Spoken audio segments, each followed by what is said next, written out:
Career رہا, کیسے یہ ظہور پذیر ہوا؟ اس کا تو آپ دیکھیں, عزیر بلوچ کے باپ کو یہ قتل کر دیا گیا, اور باپ کے قتل کا انتقام لینے کے لیے وہ پھر خود گینگسٹر بن گیا. ایک چھوٹی سی رپورٹ بھی ہم نے بنائی ہے, رپورٹ ہم دیکھتے ہیں.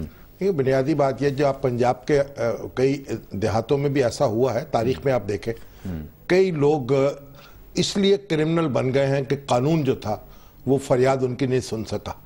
تو جب قانون جو ہے وہ حرکت میں نہیں آتا, طاقتور نہیں ہوتا, اور اب ان کا اور بے قصوں کا سہارا نہیں بنتا, اور جو مجرم ہے ان کی پکڑ نہیں کرتا, تو پھر لوگ خود مجرم بن جاتے ہیں, خود انتقام لیتے ہیں.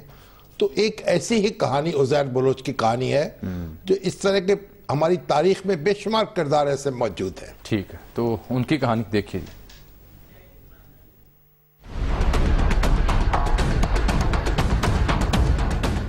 لیاری کے ٹرانسپورٹر فیض محمد اور فیضو ماما کے گھر میں آنکھ کھولنے والے عزیر بلوچ نے 2001 کے انتخابات میں سیاست کی دنیا میں قدم رکھا اور لیاری سے ناظم کا الیکشن لڑا, مگر پیپلز پارٹی کے جعلی کارکن حبیب کے ہاتھوں شکست کا سامنا کرنا پڑا. عزیر کی زندگی میں اچانک موڑ اس وقت رونما ہوا جب گینگسٹر پپو نے 2003 میں عزیر بلوچ کے والد کا قتل کیا, اور عزیر بلوچ نے سیاسی جدوجہد چھوڑ کر جرائم کی دنیا میں قدم رکھا. اپنے کزن عبدالرحمان اور عبدالرحمان ڈکیت کے گروہ میں شامل ہو گیا اور وقت کے ساتھ خطرناک دہشت گرد کا روپ دھار لیا. ارشد پپو اور عبدالرحمان ڈکیت کے درمیان لیاری میں منشیات اور زمین کے تنازع پر بہت عرصے سے گینگ وار جاری تھی. اس دوران عزیر بلوچ گینگ میں شامل ہو کر ارشد پپو سے لڑتا رہا. 2008 میں جب پیپلز امن کمیٹی کا قیام عمل میں آیا تو عزیر بلوچ کو یہاں سیاسی پناہ مل گئی. 2009 میں پولیس انکاؤنٹر میں عبدالرحمان ڈکیت کی موت کے بعد عزیر بلوچ گینگ میں مرکزی کردار کے طور پر ابھر کر سامنے آیا اور گینگ کا نیا سربراہ مقرر ہوا. اسی دوران اس نے پیپلز امن کمیٹی کی باغ دوڑ بھی سنبھال لی, اور یہ وہ دور تھا جب لیاری میں بھتہ خوری اپنی عروج پر پہنچ گئی اور لوگوں میں عزیر کی دہشت بھی بیٹھ گئی.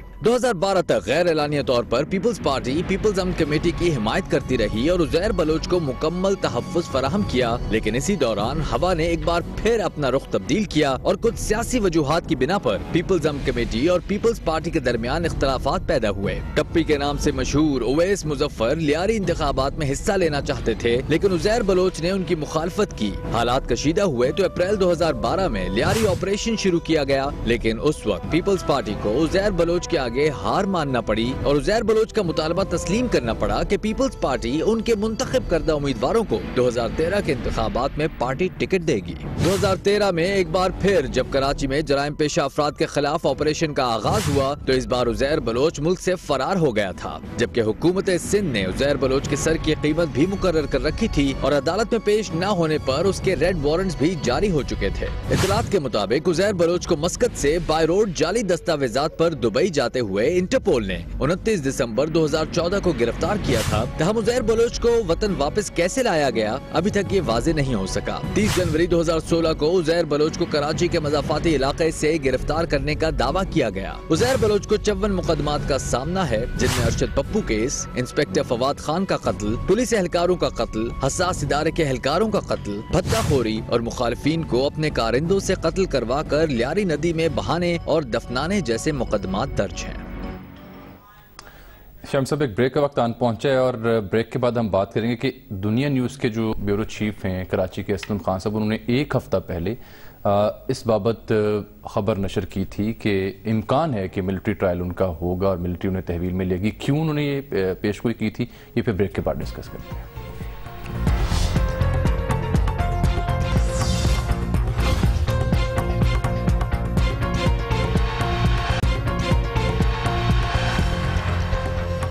ویلکم بیک ناظرین. عزیر جان بلوچ فوج کی تحویل میں اسی معاملے پر ہم بات کریں, اور بریک سے پہلے شام صاحب ہم نے گزارش کی تھی ناظرین سے کہ ایک ہفتہ پہلے اسلم خان صاحب نے اس بابت اشارہ کیا تھا. اسلم خان صاحب السلام علیکم, کراچی سے آپ کو خوش آمدید کہتے ہیں. کیوں آپ نے یہ پیشن گوئی کی تھی اور کس بنیاد پہ آپ نے یہ تبصرہ کیا تھا؟ یہ تو خبر ہوگی نا, ان کو خبر پتہ چلی ہوگی. وہی 56 سے جی, جس طرح شامی صاحب نے بالکل درست اشارہ کیا کہ خبر پتہ لگی ہوگی, چونکہ 56 مقدمات تھے اور جس طرح مقدمات کی تفتیش آگے بڑھ رہی تھی اس سے یہ اندازہ لگانا مشکل نہیں تھا کہ ٹھوس شواہد نہیں ہوں گے. اسی دوران تفتیش میں کلبھوشن یادو نیٹ ورک سے رابطوں اور ساتھ ہی ساتھ ایک اور پڑوسی ملک کی ایجنسی سے تعلق اور وہاں کے خفیہ دورے اس حوالے سے کچھ شواہد ملے تھے خفیہ ایجنسیوں کو اور اداروں کو، جب تفصیلات سامنے آئی تھی تو اسی وقت یہ بتا دیا گیا تھا کہ جو عزیر بلوچ کا جو مقدمہ ہے وہ فوجی عدالت میں چلایا جائے گا. جب یہ سوال ہم نے ان سے کیا تھا کہ فوجی عدالت میں جب مقدمہ چلایا جائے گا تو کس کی تحویل میں رہیں گے، پولیس اور رینجرز کی تحویل میں رہیں گے، تو یہ جواب دیا گیا تھا کہ وہ فوج کی تحویل میں رہیں گے اور مقدمہ بھی فوجی عدالت میں چلایا جائے گا. تو دنیا نیوز نے یہ خبر نشر کی تھی اسی طرح کہ ان کا مقدمہ فوجی عدالت میں چلایا جائے گا اور وہ فوج کی تحویل میں ہوں گے، اور گزشتہ روز رات اس کی ٹویٹ بھی آ گئی تھی اور اس کی تفصیلات بھی اجمل سامنے آئی تھیں. اچھا یہ بتائیے کہ یہ جو اس کے جو کارروائی ہو رہی تھی عدالتوں میں، وہ کارروائی غیر تسلی بخش تھی یا جو پروسیکیوشن تھی وہ کوئی تیاری نہیں کر پا رہی تھی، یا عدالتی نظام کو جو دیمک لگی ہوئی ہے اس کی وجہ سے یہ سارا معاملہ ہو رہا تھا؟ شامی صاحب تینوں ہی وجوہات تھیں، بالکل درست نشاندہی. پروسیکیوشن کی بھی کمزوریاں تھیں، عدالتی نظام کو دیمک کی تو آپ نے بات کی، لیکن پروسیکیوشن آگے بڑھ ہی نہیں رہا. تفتیش جس طرح ہوتی ہے، اب دیکھیں 56 مقدمات ہیں، جس طرح ہم اجمل نے بھی ایک رپورٹ جو تیار کی کہ ارشد پپو قتل کیس ہے، انسپیکٹر فواد قتل کیس ہے، رینجرز کے 2 اہلکار 2013 کے آپریشن کے دوران منیر اور اعجاز، ان کے قتل کا الزام ہے. اس کے ساتھ ساتھ پولیس اہلکاروں کے قتل، پولیس پر حملے، اقدام قتل، بھتہ خوری. صرف لیاری آپریشن جو S S P Chaudhry Aslam نے کیا تھا اس کے دوران لیاری کے جو یہ تھانے ہیں اس میں جو مقدمات درج ہوئے ان کی تعداد 30 ہے. لیکن پہلا مقدمہ جس میں وہ بری بھی ہوا عزیر بلوچ، وہ میٹھا در تھانے کا تھا، 2013 کا FIR نمبر 105 تھی، میٹھا در تھانہ. وہ مقدمہ بنایا گیا تھا ڈکیتی کا، نہ اس میں گواہ تھے نہ کوئی ثبوت، جس پہ وہ بری ہو گیا. جب پہلے مقدمے میں بری ہوا تو ایک تاثر یہ آیا کہ دیگر جو 55 اور 56 مقدمات ہیں تو ان کے ساتھ کیا صورتحال ہوگی. لیکن اسی دوران آفیشل سیکرٹ ایکٹ کی خلاف ورزی، چونکہ ایک سوال یہ اٹھایا جا رہا ہے کہ عزیر بلوچ تو عوامی عہدے پہ نہیں رہا، لیکن جس طرح فوٹیجز بھی سامنے آتی رہی ہیں کہ پیپلز پارٹی کے دور حکومت میں اہم وزراء سے وہ رابطے میں رہا، وہ وفاقی ہوں یا صوبائی، تو غالباً اسی لیے یہ ایک ایکٹ لگایا جو آفیشل سیکرٹ ایکٹ ہے اس کے تحت ایک مقدمے پہ بات ہو رہی ہے، اور ساتھ ہی ساتھ رینجرز کے 2 اہلکاروں کے قتل کا جو مقدمہ ہے اسلم مختصر بیان کیجئے. یہ بھی کہا جاتا تھا کہ لیاری میں اس حلقے میں MP ہو یا MNA ہو، ان کی نامزدگی کا جو اختیار تھا پیپلز پارٹی کے پاس نہیں تھا، ان کی مرضی کے بغیر وہ نہیں نامزد کر سکتے تھے. نہیں، نہ صرف کہ نامزدگی یہ کرتے تھے بلکہ ان کا حلف لیتے تھے ذاتی وفاداری کا. تو کہاں ان کے تعلقات رہے اور کہاں دباؤ آ سکتا ہے اب ان کی تحویل کے بعد؟ دیکھیں ذوالفقار مرزا کے ساتھ بہت زیادہ ایک جو قریبی روابط رہے عزیر بلوچ کے، اور اس سے انہوں نے انکار نہیں کیا. اور اس کے علاوہ لیاری کے جو معاملات دیکھتے رہے، پیپلز پارٹی کراچی ڈویژن کے صدر ہوں، پیپلز پارٹی کے وزراء ہوں، اویس مظفر ہوں یا اور دیگر وزراء، وفاقی وزراء بھی اور سینیٹرز بھی، وہ بھی لیاری جاتے رہے. اور لیاری دیکھیں ایک ایسا وقت بھی رہا کہ نبیل قبول بھی وہاں وزٹ نہیں کر سکتے تھے جو وہاں پہ رکن اسمبلی رہے تھے. ابھی جو رکن قومی اسمبلی ان سے پہلے نبیل قبول وہاں پر تھے لیکن وہ بھی وہاں پر نہیں جا سکتے تھے. اور ابھی جو ایک رکن صوبائی اسمبلی ہیں ثانیہ مرزا، ان کے بارے میں بہت کھلا یہ کہا جاتا ہے کہ ان کے جو شوہر تھے وہ ان کے ساتھ رہے، امین بلیدی ان کے عزیر بلوچ کے ساتھ، اور اسی بنیاد پر ان کو بھی ٹکٹ ملا. اور جو MNA کا جو ٹکٹ تھا وہ بھی عزیر بلوچ کی ہی میں کہوں گا مطالبے پر دیا گیا، درخواست سے فرمائش تھی مطالبے پر کہ یہ لوگ رکن سندھ اسمبلی اور قومی اسمبلی ہوں گے. چونکہ یہ کہا جا رہا تھا کہ جو لیاری سے باہر کے لوگ ہوتے ہیں وہ ڈیفنس چلے جاتے ہیں، کہیں اور چلے جاتے ہیں، اس لیے یہاں کے لوگوں کو حق دیا جائے، اس بنیاد پر مطالبہ کر کے یہ سیٹیں لی گئی تھیں. اسلم بہت شکریہ آپ کا.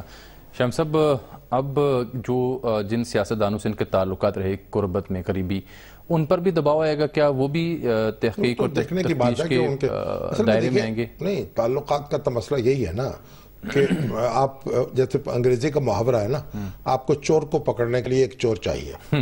ٹھیک ہے، بس یہی، کیونکہ جرائم پیشہ جو سیاستدان ہیں ان کے جو جتھے بنے ہوئے تھے، قانون کے ذریعے ان کو ڈیل کرنے کی بجائے، کیونکہ ان کے پاس ایک سیاسی طاقت بھی تھی، تو ان کو کہا گیا کہ ان کو انہی کے سکوں میں جواب دیا جائے اور ان کے مقابلے میں ایک گینگ کھڑا کیا جائے. آج سندھ اسمبلی کے بعد یہ سیدھی سی بات ہے، اور اسی معاملے نے پاکستان کو یہاں تک پہنچایا ہے، اور سندھ کے حالات جو ہیں ان کو ایک بدترین صورتحال سے دوچار کیا. ایک بریک بھی لے لیں، ایک چھوٹا سا سوال ہے. آج سندھ اسمبلی کے باہر جو اراکین سندھ اسمبلی ہیں وہ یہ مطالبہ کر رہے تھے کہ جو چارجز اس پر ہیں اس کے تناظر میں دیکھا جائے تو ان کے ساتھ وہی سلوک اور وہی سزائیں دی جانی چاہیے جو کلبھوشن جادو کو دی گئی ہے. ظاہر ہے کہ وہ جو ارکان اسمبلی ہیں وہ MQM سے تعلق رکھتے ہوں گے، فنکشنل لیگ سے تعلق رکھتے ہوں گے، تو مخالف ہوں گے جو حکومت کے. اور مگر یہ جو اب کیونکہ فوجی عدالت میں معاملہ چلا گیا ہے تو اب وہاں تو نہ آپ دباؤ ڈال سکتے ہیں اور نہ کوئی